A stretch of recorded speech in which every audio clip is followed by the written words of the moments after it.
Hello, good evening, students. Today's transcription number back of 287 on the speed of 100 words per minute. Start. It is for us to ensure that the ending of the Cold War does not mean domination of any one power center. Precisely on this point, we have had several speeches now. It will be India's endeavor to see that the end of the Cold War or the emergence of only one power bloc or superpower does not mean the subjugation of all other countries who, on some issue or the other, do not see eye to eye with that superpower. I have no doubt in my mind that India will have to play that role. It need not be confrontation.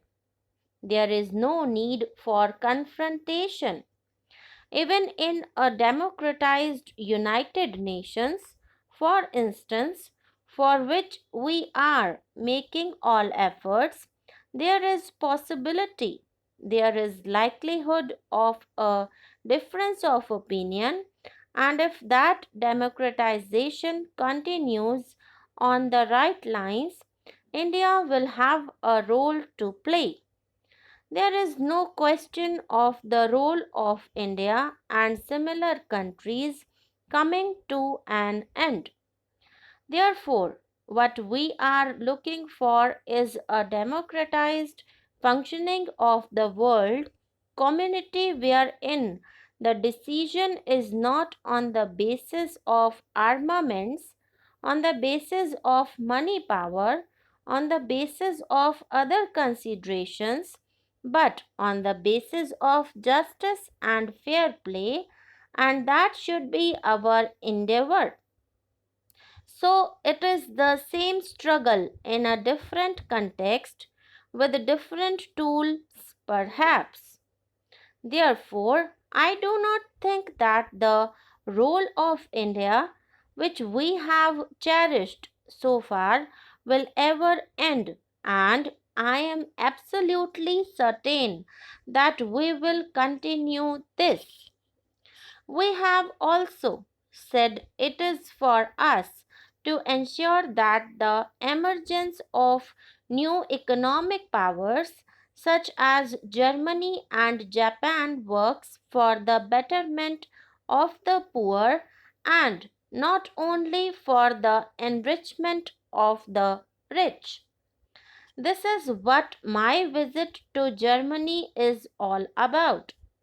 We have found that it is not a unipolar world in all respect. Yes, in the military sense, it is unipolar, but in the economic sense, it is multipolar. It is multicentric. Therefore, there is really no point in only emphasizing the unipolar nature of the world. There are so many economic power centers in the world. India is not an economic power center, but India has an importance which cannot be ignored by any economic power center, and that came out loud and clear in my visit to Germany. I am happy about it because it is not simply what we are going to get from Germany tomorrow that we discussed about. It is something much more. Where does India stand in the new setup of Europe?